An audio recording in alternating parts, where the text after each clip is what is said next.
আসসালামু আলাইকুম রহমতুল্লাহি ওবরকাতুহু। সম্মানিত দর্শক, ডক্টর মোহাম্মদ ইউনূস লন্ডন সফরে গিয়েছিলেন। লন্ডনের যে রাজা, মানে ইংল্যান্ডের যে রাজা, তৃতীয় চার্লস, তিনি যখন রাজা হননি, যুবরাজ ছিলেন, সেই সময়টাতে তার একটা এনজিও ছিল। সেই এনজিওগুলো যা হয়, এই বিভিন্ন রকম সলসা তৈরি করে, ফান্ড কালেকশন করে, সারা পৃথিবীতে একটা বেস তৈরি করে, নেটওয়ার্ক তৈরি করে, এবং তারা বিভিন্ন লোককে ডেকে ডেকে পুরস্কার দেয়। তো এখন সেই সকল পুরস্কার আপনি তো জানেন যে প্রতিটি পুরস্কারের পেছনেই একটা লেনাদেনা থাকে।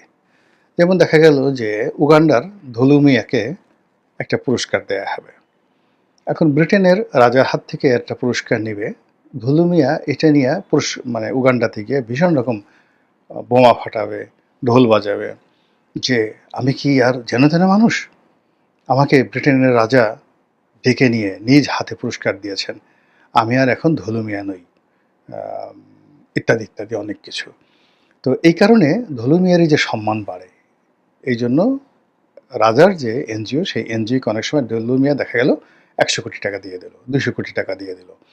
তো এরকম ইউরোপ এবং আমেরিকার অনেক পুরস্কার আছে, যে পুরস্কারের পিছনে কখনো কখনো হাজার হাজার কোটি টাকার লেনদেন, ব্যবসা বাণিজ্য ইত্যাদি জড়িত।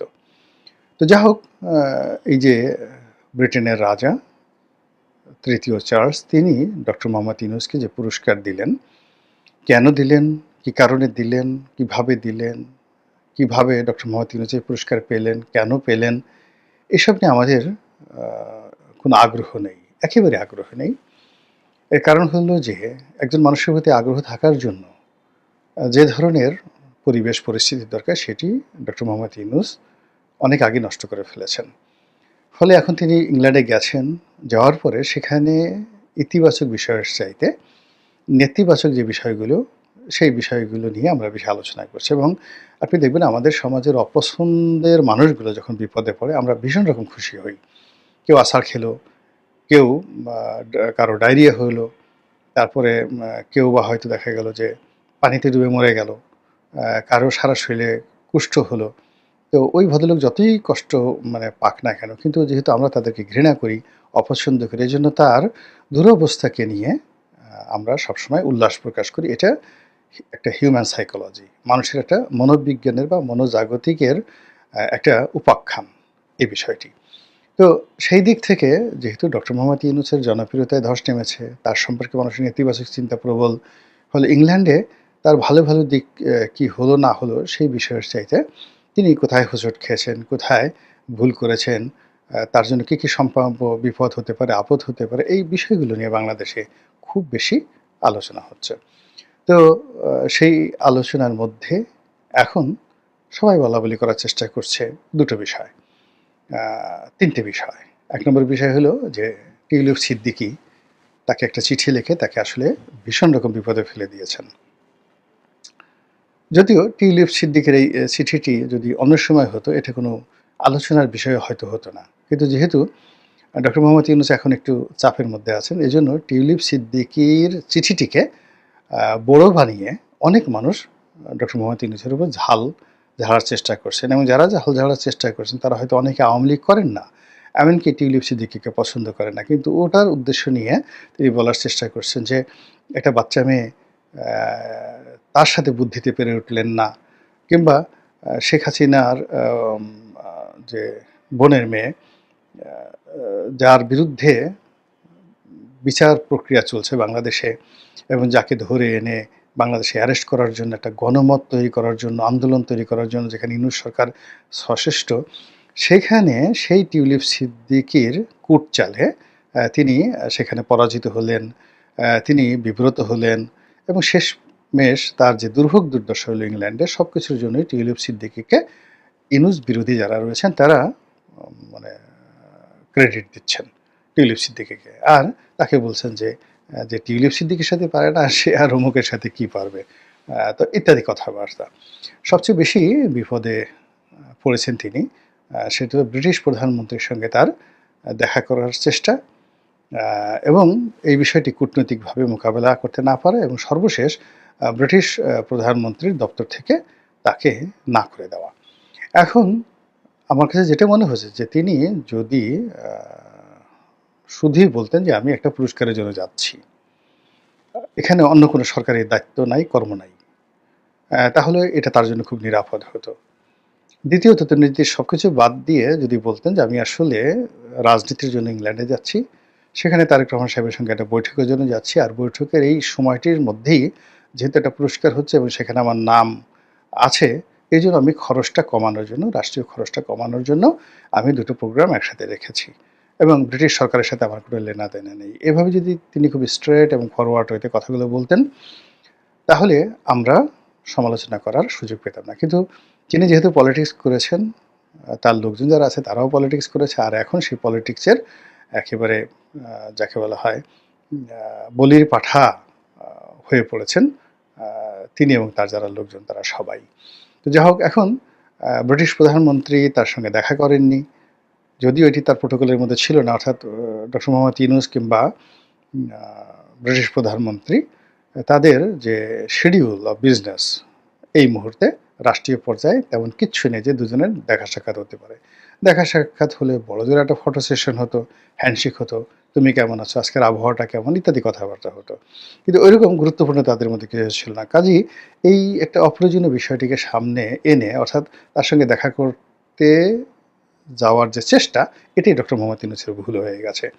দ্বিতীয়ত আবার সেটাকে তিনি প্রকাশ করে দিয়েছেন নিজে নিজেই, এবং ওখানে যিনি ব্রিটিশ প্রধানমন্ত্রী তার ভিন্ন মতের যে সকল পত্রপত্রিকায় রয়েছে সেখানে তিনি সাক্ষাৎকার দিয়েছেন এবং প্রধানমন্ত্রী যে তার সঙ্গে দেখা করেননি এটা তিনি নিজেই বলেছেন। এটা আরও বলতে গেলে কাটা ঘায়ে নুনের ছিটা দেওয়ার মতো অবস্থা তৈরি হয়েছে এবং তার এই ব্যর্থতাকে আমরা বোল বাজাচ্ছি। তিনি এই কাজগুলো করেছেন। তো এর ফলে কি হলো, ডক্টর মোহাম্মদ ইউনূসের যারা সমর্থক তারা প্রথমে বিষয়টা আন্দাজ করতে পারেননি, কিন্তু এখন ইতিমধ্যে অনেকগুলো ঘটনা ঘটে গেছে। ঘটে যাওয়ার পর তারা বুঝতে পারছেন যে হায় হায়, এ কী হলো, এখন কি হবে, তো আমরা এ কাজ কেন করতে গেলাম। তো এর ফলে কি হলো, ইউনূস সমর্থক যারা রয়েছেন তারা নানা রকম আবার কাউন্টার প্রচারণা শুরু করেছেন এবং এই সকল প্রচারণা অনেকটা স্যাটায়ারের মতো শোনা যাচ্ছে। দেখলাম যে তারা অনেকেই ফেসবুক, ইউটিউব, টুইটারে বলার চেষ্টা করছেন, লিঙ্কডইনে বলার চেষ্টা করছেন যে ব্রিটিশ প্রধানমন্ত্রী খুব মন্দ কাজ করেছেন এবং এই কাজগুলো তিনি করতে গিয়ে তিনি রাজার রোষানলে পড়বেন, যে রাজা যাকে ডেকে নিয়েছেন পুরস্কার দেওয়ার জন্য, আর সে রাজার মেহমানের সঙ্গে রাজার প্রধানমন্ত্রী, রাজার অধীনস্থ প্রধানমন্ত্রী সে দেখা করলো না, এর চেয়ে বেয়াদবি আছে, রাজা কি তাকে ক্ষমা করবেন? এই গেল এক। অন্যদিকে বলার চেষ্টা করছেন ব্রিটিশ পার্লামেন্ট তো আর বাংলাদেশের শেখ হাসিনার পার্লামেন্টের মতো না, খালেদা জিয়ার পার্লামেন্টের মতো না, সেখানে এটা নিয়ে ভীষণ বিতর্ক হবে এবং সমস্ত বিরোধী দলীয় সংসদ সদস্য থেকে শুরু করে এমনকি লেবার পার্টি যারা সংসদ সদস্য তারা ডক্টর মোহাম্মদ ইউনূসের পক্ষে দাঁড়িয়ে যাবেন এবং তারা একজন বাংলাদেশের স্বনামধন্য ব্যক্তি, প্রধানমন্ত্রীর পদমর্যাদার একজন কর্তা এবং বিশ্বনন্দিত 3-0 থিওরির প্রবক্তা, নোবেল লরিয়েট ডক্টর মোহাম্মদ ইউনূসকে ইংল্যান্ডের মাটিতে এইভাবে অপমান করে ব্রিটিশ জাতির যে সৌজন্যবোধ, জ্ঞান, বুদ্ধি এগুলোর প্রতি মানুষের অনাস্থা যে তৈরি করেছেন বর্তমান ব্রিটিশ প্রধানমন্ত্রী, এর জবাবদিহি তাকে করতে হবে। এমনকি এজন্য যদি পার্লামেন্টে ভোটাভুটি হয় এবং পার্লামেন্ট সদস্যরা যদি ডক্টর মোহাম্মদ ইউনূসের পক্ষে ভোট দেয় এবং এখন যিনি প্রধানমন্ত্রী রয়েছেন মিস্টার স্টমার তাকে পদচ্যুত করে, এটা ব্রিটেনে